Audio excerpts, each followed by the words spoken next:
Folks, I don't know if you heard, but Dalvin Cook is wearing a harness tonight. I suffer from a debilitating condition known as atropic chokitis. Peter's one of the greatest depositors I've ever seen. Trust the process. Let's go. Let's go. I got auto matched with Levitan. This is bullshit. If I just go the other way in that 66, I win all the money. All the money. If I had 150 lineups, I'd win too. Process over results. Illuminati make a bitch go crazy. I don't know which one of these my baby. Bust down AP, cut 5 bullets in your head like KD. Bust it, bitch go bust it. And I had 10 pints with me in Russia. Hey everyone. I wonder if he will have Matthew Berry on here. You think Matthew Berry's swinging by our showdown, Cram? CB, the man has far better things to do than to worry about showdown crams with us. But it's a nice thought. It's certainly a nice thought. How are we doing? George tried to hop on Splash Play earlier today. I saw your beautiful face, George, but we did not get your audio. I'm not having you on this show, though. I'm saying that right now, but you can try to join us on Splash Play next Thursday at 2:30 p.m. Eastern. Iceman says Dalvin looked pretty good in warmups. Now, I know Iceman lives in Minnesota. Are you watching like security cam footage of warmups? Are you at the game? I need to know what level of boots on the ground this is from you, Iceman. Phil needs Madison in season long. I've been going back and forth on this Cook and Madison stuff. My snap take was like, this is absolute bullshit. There's no way that Dalvin Cook is going to handle a full workload 11 days removed from dislocating his shoulder. I don't give a fuck if he has some harness on. This is reckless. Alexander Madison crushes in relief. Why would you rush him back? Then we see Adam Schefter's tweet. And if Adam Schefter wasn't so damn trustworthy, I'd almost think that this tweet was like the lady doth protesting too much. Like it seemed as if it was like intentionally supposed to be over the top about how ready Dalvin Cook was to play tonight. I mean, read this tweet. Falcons? Was I trying to mix Falcons and Vikings? Vikings running back Dalvin Cook will play tonight versus the Steelers with a shoulder harness, just as he did versus the Saints in January 2020, when he had 31 touches for 130 yards and 2 touchdowns. With the harness, expectations are that Cook maintains his regular workload. This tweet is basically saying Dalvin Cook is a lock for 31 touches, 130 yards, and 2 touchdowns tonight. I mean, when we talk about how sentiment in news can impact perception and sentiment here, I mean, this is a tweet that gives the field uber confidence on Dalvin Cook. But when I actually look at our projections and how we're doing the inputs on the Sims, when I look around at a few other industry projections, most people are still projecting somewhere around a 60-40 split in favor of Dalvin, not the full-on Dalvin is going to get 31 touches workload, which I'm definitely more inclined to side with that reading.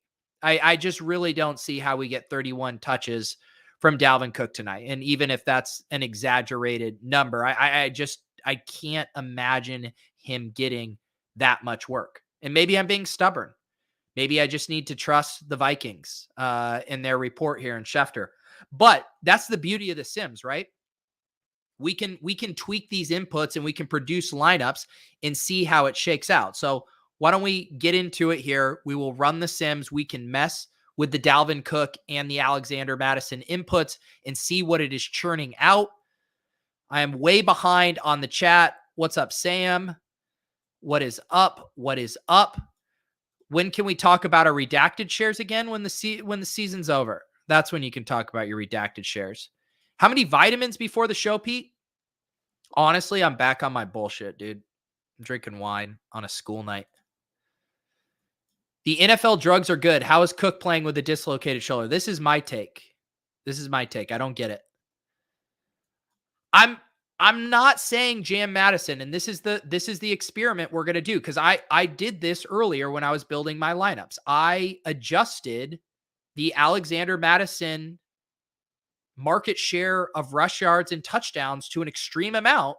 And spoiler alert, it wasn't as juicy as I thought. It wasn't as juicy as I thought. Here we go. All right, yeah, we're going to run the Sims. That's what CP Trey says. Shout out, Trey. Yeah, I don't know. I don't trust it. And the thing is the math, though, I thought maybe we would have a super, leverage jam situation if it was like an IKB. But from what I saw, the math didn't necessarily bear that out. So let's just see what we're working with here. In the default Sims, we do have 43.5 over under tonight, which isn't, that inspiring. We have Minnesota as 3.5 point home favorite. So right away in the optimal results, we see Justin Jefferson pulling away as the optimal captain, appearing in 20.9% of our simulated winning lineups. That checks out to me. Justin Jefferson is an alpha. We have no Adam Thielen. Then we have Najee Harris and Deontay Johnson clocking in at 15 and 13.7% captain optimal frequency. Kirk Cousins at 9.3, KJ Osborne at 7. And you'll notice here, no Dalvin Cook, 3.5%, and no Alexander Madison all the way down here at 1.1%. And that makes sense, because if you go and look at how we have set the inputs here, and when I say we, I mean the royal we, imagine letting me near these projections. Justin Freeman has 51% market share of rush to Dalvin Cook and a 36% market share to Alexander Madison, roughly similar touchdown market share. I think this is a healthy split. I was prepared today to come in and bully the simulator, to bully Justin's inputs. And I'm like, this is a pretty level-headed assumption here. But let's just see here. So we have 87. If we give Dalvin Cook, 80%, we had 87 total, and we give Madison 7%. And if we give, what was my math on this one? 47 plus 39. Let's adjust this market share. 86 total.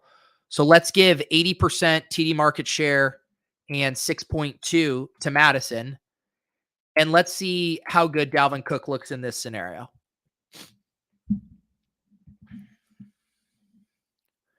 So Dalvin Cook does see a pretty big leap. If we assume that he is fully healthy, he's going to get all the touches. The Adam Schefter quoted 31 touches. He is our optimal captain 14% of the time. So he's still well below Justin Jefferson, pretty similar to Najee, not that much more than Deontay Johnson. And this is making a big assumption. That's a pretty big leap to make, in my opinion. So I think that is relevant to see. Now, what if we flip this? What if we go 80% Madison and we go 7% Dalvin Cook? We're just saying this is just complete bullshit, and or Dalvin Cook re-injures at the beginning of the game.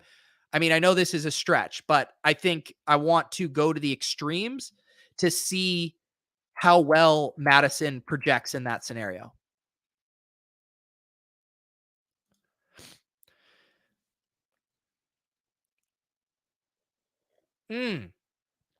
Shout out Smiz. Smiz is disappointed in all of you because you guys didn't get me to 10K subs. We are at, what are we at, Smiz?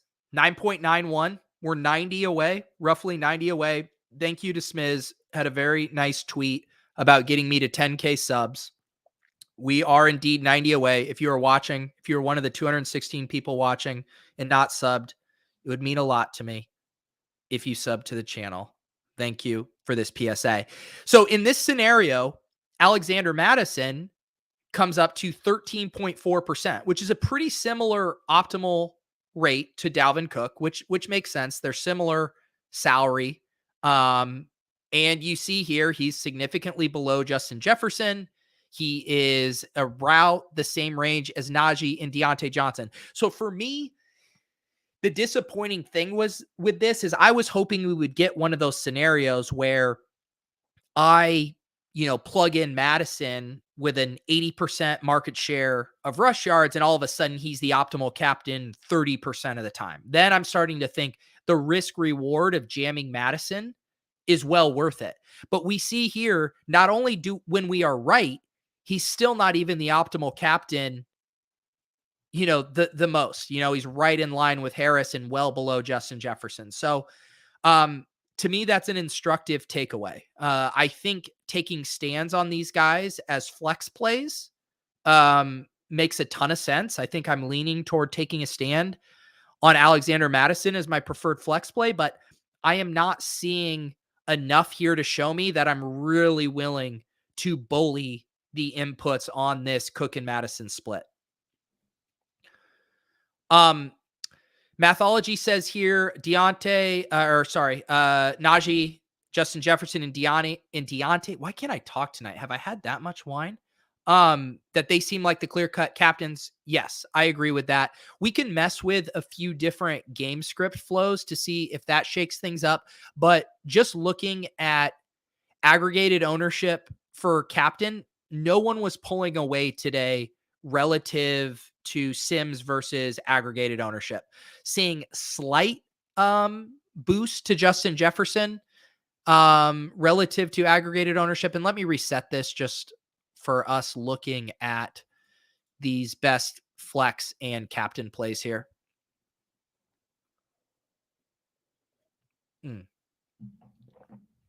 So get this pulled back up again as we run through this.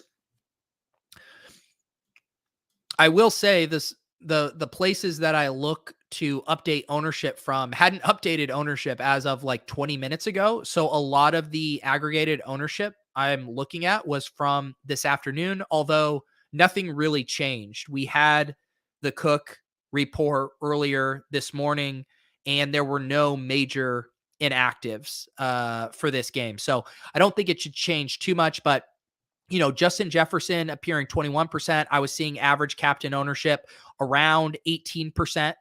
So Sims coming in, 3 percentage points higher. Najee Harris seeing, what do we have here? 14.9. I was seeing around 12 percentage points for his captain ownership. So a little bit extra here on the Sims side. Conklin appearing here in the Sims 5.7%. I was seeing around 4%. So nothing really, really standing out. Surprisingly, you're seeing the captains for those running backs look like the worst plays, because we now had Madison as 1.7% captain and Dalvin Cook at 3.4%. And based on ownership projections, those guys were going to be coming in higher than that. So they're really not looking like great captains. I have one fun flex play for you guys here. You see Dede Westbrook appearing in our flex 29.3% of the time. I'm seeing an ownership on him around 14%. So a pretty good spread there on Dede Westbrook. If I had to get out my flag to plant it, I would plant it on Dede Westbrook in the flex tonight, looking like the best way to get a leg up on the field relative to what the sim results are showing here. And you know who also looks decent? It's both the quarterbacks. You see here, Ben Roethlisberger, 44.5% in our flex, and I'm seeing around 34%. People are not excited to play Big Ben. I was even reading Cody Main's Showdown piece on ETR, which is a great article, but he was saying he's fully comfortable, rolling out Steelers wide receiver captains without Big Ben, just because of how concentrated that offense is. So to me, that signals that there's not a lot of interest in playing Big Ben in either the captain or the flex. So he looks pretty good. And then Kirk Cousins as well here appearing, where is he? Kirk Cousins in 51% of our flex. And I'm seeing ownership on him around 40%. So Slight inefficiencies there. Nothing that's an absolute jam, but the quarterbacks look like they're flying under the flex radar just a smidge right now. Oh yeah, the shoulder harness is old news. It's old news. We've heard about the harness. We've gotten off Twitter jokes about the harness. Let's see here. I'll show you guys my fucking hilarious harness joke. I'll never retweet myself, but I will pull up a photo of my tweet on a stream. Dalvin hitting the hole tonight, guys. Lulz. Lulz everywhere.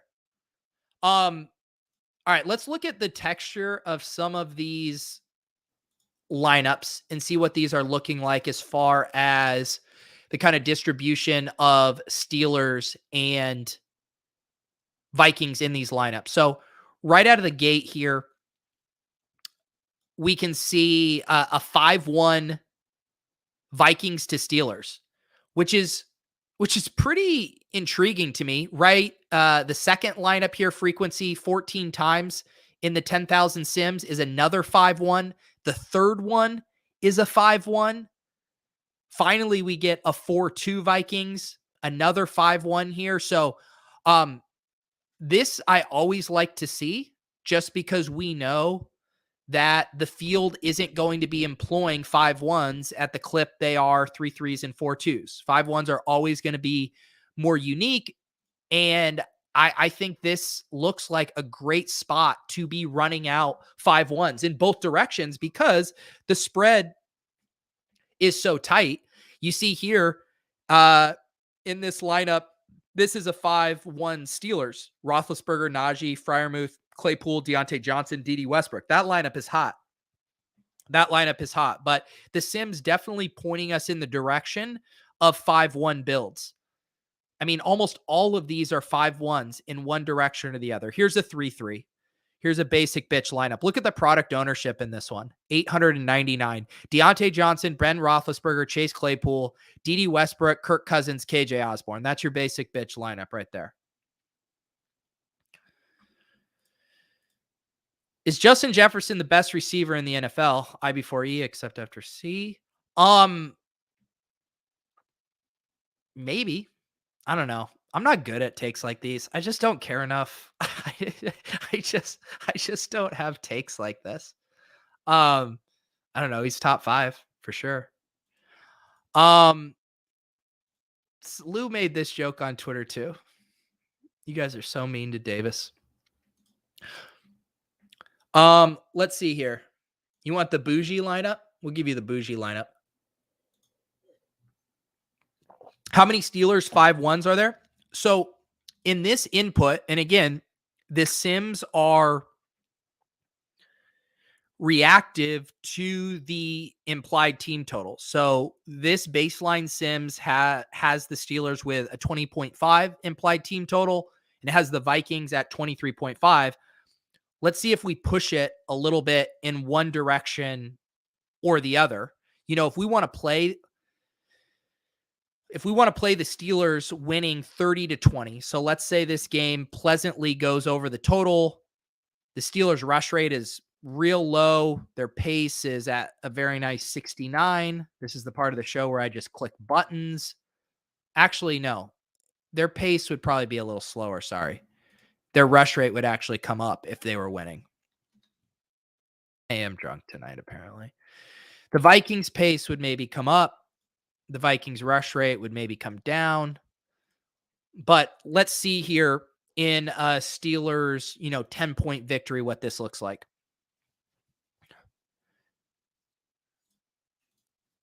You just want the answers on the test. You just want the answers. I thought we were just hanging out, having a good time. I'm literally fucking screen sharing the answers, Wesley.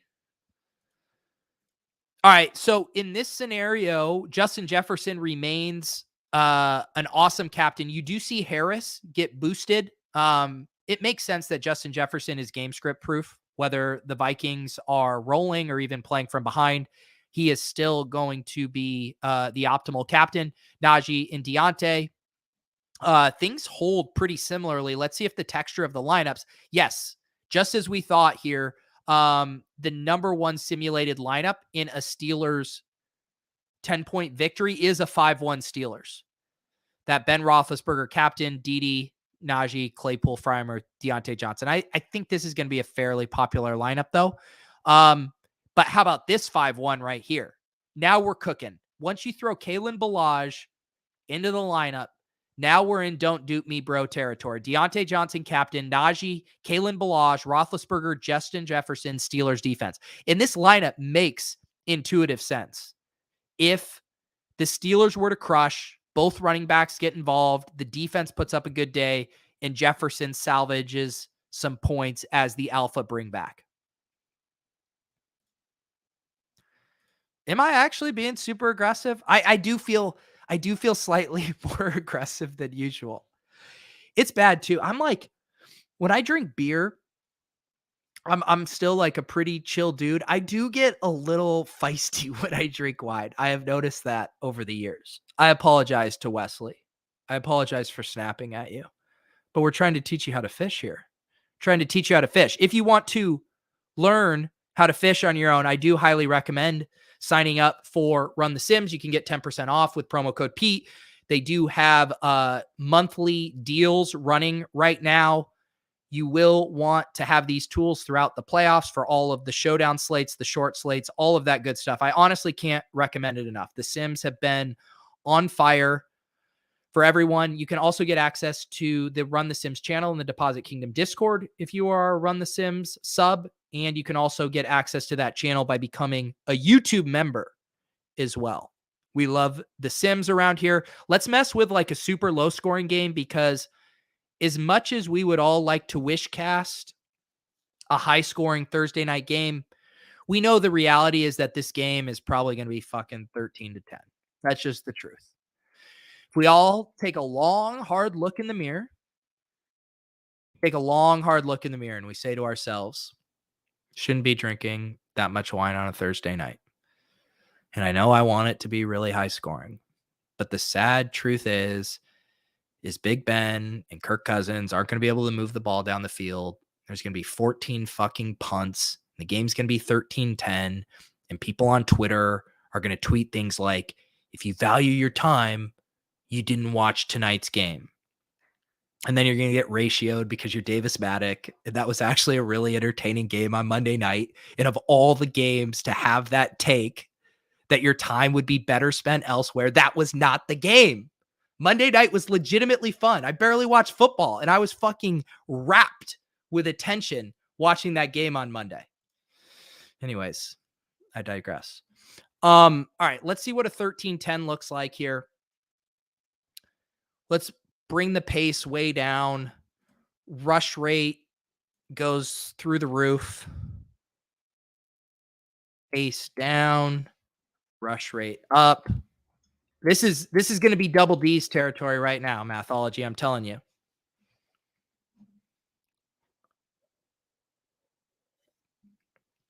All right, so here's your low-scoring game simulation. Justin Jefferson, his optimal captain ownership goes up. So I don't know how to spell this out more for Wesley. Wesley was asking for the best play.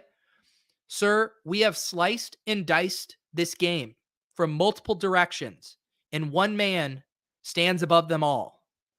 In the land of the shitty game, the Justin Jefferson is king, I believe, is how that fable goes. Justin Jefferson looks awesome. The ratio or whatever of this captain optimal ownership has held pretty steady throughout these different sim results. It's Justin Jefferson, and then a tier below Najee and Deontay Johnson, and then a mess after that. In this low scoring game, though, we do start to see Vikings defense. Here's a Vikings defense captain. Appears 24 times. Here's a double D right here for you. Shout out to the double Ds, Deontay Johnson, Freiermuth, Najee, Roethlisberger, Vikings, and Steelers. Here's another double D, Vikings and Steelers. We see Vikings start to appear here in the flex 40% of the time. So in our baseline sim, they were appearing 20% of the time. So if you assume this game is going to be 13-10, the Vikings appeared double the amount of time. Double D's, double the time. Steelers appeared in the baseline sim 15%. They jump all the way up to 30%, 31%. Double D's are viable tonight if you want to play this as a low-scoring game. How's Herndon look? Yeah, I've heard a couple comments about Herndon. Let's run the sims again with the baseline stuff. I did not notice Herndon sticking out. Let's see here. Where is Herndon? Chris Herndon appearing 6.5% of the time in our flex. Let's see what our input is to wonder what's going on here. So Herndon, only 2.5% market share, 3% TD market share. I'll make a confession. So I play in the $20 3 max. I think there's 158,000 people in that contest tonight. I saw some Luke Stalker in my lineups. I have a captain lineup, guys, with CJ Ham. This is the ultimate do as I say, not as I do. I'm trying to win these lottos without being duped. And sometimes it takes putting fucking CJ Ham as your captain or Luke Stalker as your flex play. But as you can see here, we're not seeing a lot of production for Chris Herndon. But knock yourself out. Let me look at what the ownership was on Herndon. Herndon, I'm seeing around 6% average ownership, and he's appearing in the sims 6.3% of the time. So you're break even on Chris Herndon. However, Luke Stalker, that's where we get paid, folks. Deep dive on Herndon versus Balaj. Where's Balaj here? How often is Balaj appearing? When does his game start? We're going late. This was supposed to be a cram. You get 2 glasses of wine in me, and this show goes 27 minutes? You kidding me? Kalen Balaj. I mean, Najee doesn't ever come off the field, but man, in Showdown at $200, Najee gets hurt or this is a blowout or whatever, I have some Kalen Balaj in my set. All right, guys. This is it for me. I will be back tomorrow at noon. I have my GPP strategy show. I have Gary Hartman from ETR. I'm excited to pick his brain about DFS strategy. So stay tuned for that. At 2:30, we will be doing Splash Play with Nick Ercolano. I will be hopping over to the Team Hold channel to do the Owners Club strategy around 1. So lots of shows tomorrow. And then, of course, we will be back on Sunday at 10 a.m. to walk through the main slate. Good luck tonight. Good luck with all your Luke Stalker lineups. Justin Jefferson in the captain spot. Godspeed.